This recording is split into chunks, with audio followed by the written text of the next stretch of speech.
Welcome to r/Best of Redditor Updates, where OP is basically living in a horror movie. Today's video is sponsored by ExpressVPN. Our lives are more online now than they've ever been. You have to take digital security seriously. You think my password to my YouTube channel is ILoveYugo123? No, it's like PRX97*G(946'22. Man, because that's just what you've got to do nowadays. That's also why I use a VPN service. ExpressVPN can help keep your data safe and secure. Your ISP can see every website you visit, including those late-night websites that you visit when everyone else is asleep. Also, ExpressVPN can help secure your data from hackers. If you go to a coffee shop and sign into their Wi-Fi, you'd have to be nuts to not use a VPN. Anybody else on that Wi-Fi could be stealing your data. Why risk it? And as an added bonus, sort of like a freebie perk of protecting your data with ExpressVPN, you can also unlock extra content. Hulu, Netflix, YouTube, and other platforms have locked content that you can't see because of your location. All you have to do is use ExpressVPN to change your location and you'll unlock the extra content. If you're interested, you can get 3 months free of ExpressVPN by going to expressvpn.com/r/. Our next Reddit post is from r/relationship advice. So I'm a 24-year-old woman and my boyfriend is 31. We've been dating for 3 years now. We live in an apartment together, and we're having the wonderful luck of having my boyfriend's 2 best friends as our neighbors. His best friends are 32 and 35, both guys. They live right across from us, which is a huge issue because they come over literally every day, and it feels like I'm living in my apartment with 3 guys instead of just 1. Sometimes they come over when my boyfriend isn't even home and start engaging me in the most random and weird conversations. And sometimes these conversations are really disgusting. Here's an example. A few days ago, I was at home and my boyfriend was at work. As always, his friends decided to come over without bothering to tell me beforehand that they were coming over. The conversation was really unsettling this time. They started talking about how easy it would be to R-word me because, according to them, they could just walk in pretending to be my boyfriend and I wouldn't know that it was them. This freaked me out a little because this is my exact issue. Whenever the door to my apartment opens, I always assume that it's my boyfriend, but sometimes it's them instead. However, as soon as they open their stupid mouth, I know for sure it's them and not my boyfriend. As if this whole I could R-word you and you wouldn't know it was me thing wasn't enough, they said that if I got pregnant by one of them, I wouldn't know because I wouldn't be able to see that my child would look like one of them instead of my boyfriend. I just sat there and thought, what the F goes on in their brains? I'm used to people not knowing how to act in front of me because of my blindness, but my boyfriend's friends' conversations aren't just uncomfortable or awkward, they're terrifying. I don't think they would ever touch me against my will, but conversations like this are incredibly unsettling, and I wish they would stop talking about me like that. I haven't told my boyfriend about this exact situation, but I told him that his friends make me uncomfortable. I'm afraid that my boyfriend won't believe me when I tell him about this conversation because it's just so absurd. I'm almost 100% sure that if I do tell my boyfriend about his friend's behavior towards me, it will result in a 1 versus 2 situation. His friends will most likely deny anything I say, and then it'll be 2 statements, them, against 1, me. What should I do? I'd be thankful for any advice. Then, 2 weeks later, OP posted an update. A lot of people in the comments have pointed out the urgency of the situation and told me to immediately tell my boyfriend about his friend's behavior. My boyfriend came home around 5 hours after I made that post, and I was planning on telling him everything. But he was in an incredibly bad mood and just wanted to go to bed, so I didn't do it. To be honest, at this point, I still didn't fully realize the urgency of the situation, even though so many people pointed it out. The next day, my boyfriend went to work again, and I decided to wait for him at home because I didn't have the possibility to go anywhere else. But I contacted my parents and told them about the situation. That way, at least someone would know about me if something bad happened. This time, when the 2 friends came into my apartment, I wasn't just uncomfortable with them being there. I was, in fact, on the verge of having a panic attack. They must have noticed that, because they did some disgusting things to me while behaving as if this whole thing was funny. They didn't R-word me, but what they did wasn't okay. I started screaming, which kinda scared off the two guys, and luckily an elderly lady from the floor above heard me screaming. I swear, this lady was my guardian angel. She didn't force me to explain anything and just took me into her apartment. She was comforting me for nearly 2 hours, during which I couldn't stop bawling my eyes out. Perhaps this is life's way of telling me to stop being so naive. My dad always told me, Vorsicht ist besser als Nachsicht, which is better safe than sorry. From now on, I will definitely follow this advice. I'll never wait for things to escalate like this again. When my boyfriend came home, I was finally able to tell him about everything. I've never witnessed him being so angry. He genuinely thought that his friends were helping me out when he was at work, and he apologized for not taking me seriously when I told him that his friends make me uncomfortable. Of course, things couldn't just end there. My boyfriend was so angry that he decided to go over to his friend's apartment. There was lots of yelling, and it resulted in a physical fight. My boyfriend seems to have no injuries though. Shortly after, my boyfriend took some time off work, packed our bags, and drove us to my parents' house. We're currently trying to find a new apartment, but it'll take some time to find one that's suitable for a blind person. This is so horrifying that I actually think this would be a fantastic plot for a horror movie. And I'm not saying this to make light or make fun of OP's situation. I'm saying it to point out just how scary it would be. I was especially thinking how scary it would be to confess to the boyfriend how dangerous the situation is, and she might not be 100% certain if the person she's confessing to is actually her boyfriend or the person who's actually abusing her.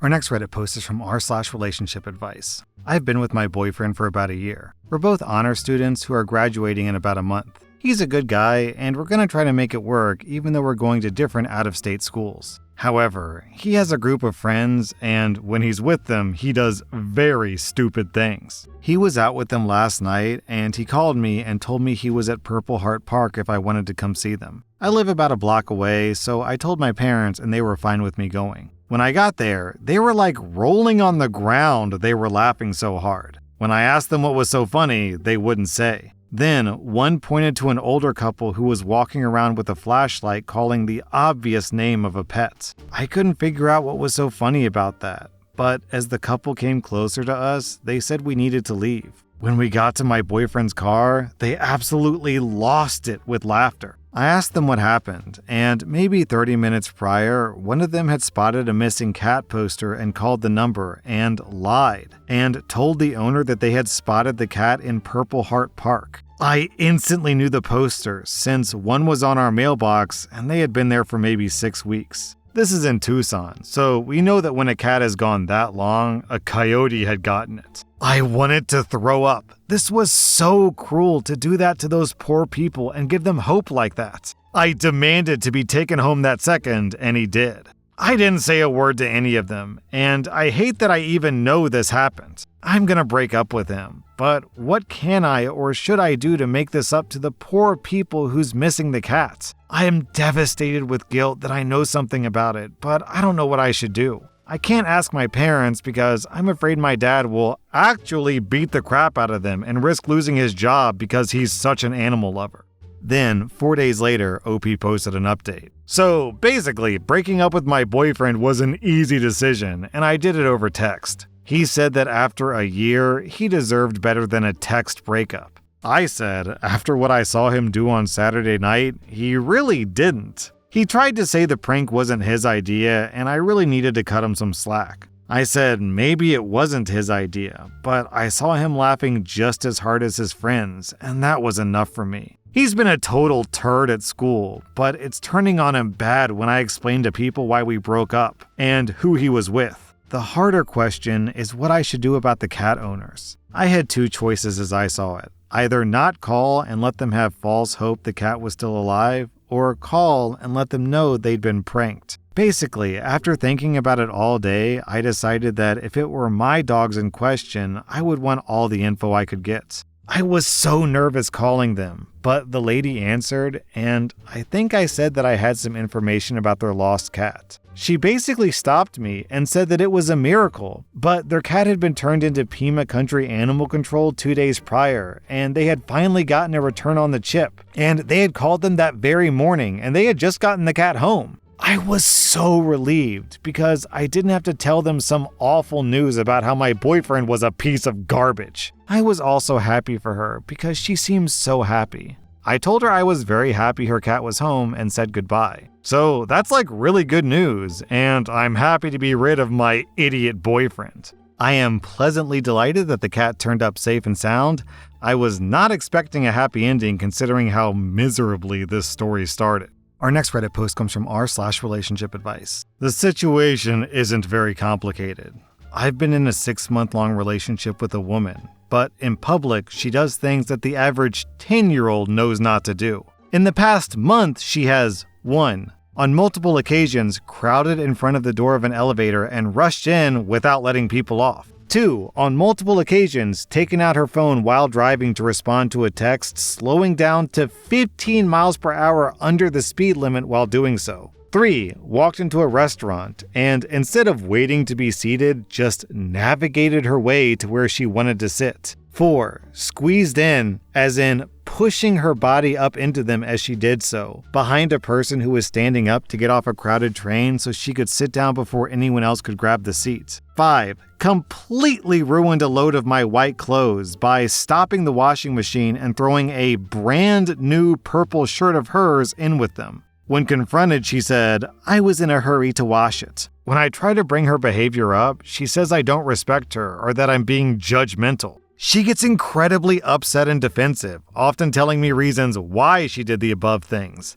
That the text was important, that her feet hurt on the train, and so on. I'm really desperate for a decent way to convey why her behavior is so absurd to her, because I like her in general. But I don't want to be in a relationship with someone so inconsiderate towards total strangers. Then, 6 days later, OP posted an update. 3 days after I wrote about my girlfriend's self-centered behavior and cosmic victim complex, she made my decision easy for me. We were at the dollar store and in line at the checkout. My girlfriend got to the register where the cashier started scanning all 50 or so of the items that we wanted. Our total came up and my girlfriend tried to pay by credit card. The cashier apologetically explained that they weren't taking credit cards at that time because their system was acting up all morning. She pointed to the handwritten cash only sign that my girlfriend and I had missed. Neither of us had cash on us. First, my girlfriend tried to debate with the cashier, but I had to patiently explain to her that there was nothing the poor woman could do. As my girlfriend argued her point, whatever the hell it was, the line behind us grew with a lot of rightfully irritated people. There I was, trying to placate my girlfriend as she tried to troubleshoot their equipment as people were audibly groaning behind us. Finally, my girlfriend agreed to take the 5 minutes to go across the street and withdraw money from the ATM. My girlfriend told the cashier to keep everything scanned and ready for her to pay when she came back. I was gonna interject, but the cashier said, "Ma'am, there are people waiting. I can't do that." With a glance at the line, my girlfriend retorted, "Oh, they can wait a bit longer." Without a word, she left to go get some money. The terrified cashier awkwardly looked at me, seeking permission to cancel the items. I just told her it was fine and to please help the next customer. As person after person paid for their goods, I apologized to each individually. They seemed understanding. My girlfriend got back 10 minutes later because she wanted to get an icy from the corner shop after withdrawing money. When she noticed the items had to be scanned all over again, she entirely flipped her lid. She started ranting about calling corporate, which I'm not even sure exists for that small dollar store chain, and then talked about posting about it on Twitter. Finally, I blew up, yelled at her for being a very selfish person, with expletives, and just walked away. I'm done. The relationship is done. She's texting me, but I'm not even reading them. Holy Mother of Christ, I really hope the next guy who dates her has the patience of a saint. Or maybe I hope she dates a total self-righteous dickhead who can straighten her out. OP, I don't think you should break up with her because I want to hear more I want to hear more stories about this woman. She seems completely untethered from reality. So I think you should take one for the team for the sake of all of our entertainment and put a ring on it, my dude. Our next Reddit post comes from r/legal advice. I'm 21 and my sister is 19. We've lived in this house our entire lives. Our parents bought this house 27 years ago. Our parents joined the HOA about 15 years ago. My dad died 5 years ago, and my mom died 6 months ago. We're now the owners of this house. We've been visited by the HOA multiple times. They're citing that we're not a single-family home anymore since our mom has died. They told us that, according to the terms, only a single family can be resident in the homes, and being single family is defined as a person or couple and their legal unmarried children. This meant that my mom could live with me and my sister because it was a single family according to that definition, but me and my sister living here after our mom's death means that we're two families of single adults. They want one of us to move out so that this place becomes a single family home again. They've visited us 4 times now asking us to leave. They say they don't like to sue out of respect for our parents, but they will do that if we continue to refuse to comply by the community rules. Can they kick one of us out of our own house? What should we expect? And how do we fight this? Then, 3 months later, OP posted an update. So I confirmed that they're from the HOA and not just some people harassing us for the fun of it. We also got the contract of the HOA, which included a clause about single family and its weird definition. It included partners, children, grandchildren, parents, grandparents, step-parents, stepchildren, uncles, aunts, nieces, nephews, children of uncles and aunts, children of nieces and nephews, but not siblings. It even had a clause that said that co-owners are not allowed to live there unless they're a single family based on the definition. We also received a letter from them telling us of our violation and demanding us to comply. So my sister and I went around the neighborhood and gave copies of the terms and the letter we received to everyone and told them, imagine you died tomorrow. Do you want them to kick out your kids? Because they're doing it to us. They'll do it to your kids as well. Help us stop them. We gathered signatures and had almost everyone contact the president and demand that this should stop. Within 2 weeks, we received a letter that says, this has been a mistake, with an apology. We learned that this HOA is horrible to everyone, not just us. So there are now people preparing to run for the HOA board to replace the current members, and they're promising to have a referendum about whether the HOA should be dissolved or not, because it really is doing nothing of substance except being a pain in the butt for everyone. I can't even imagine what the HOA's objective here was. I think it's just they could enforce a rule, so they wanted to enforce a rule just because it's an opportunity to exert power. And I guess they get off on telling people what to do. Because who picks a fight with orphans? That was r/Bestof Redditor updates. And if you like this content, check out my podcast where I publish the exact same episodes. Also, hit that subscribe button because I put out new Reddit videos every single day.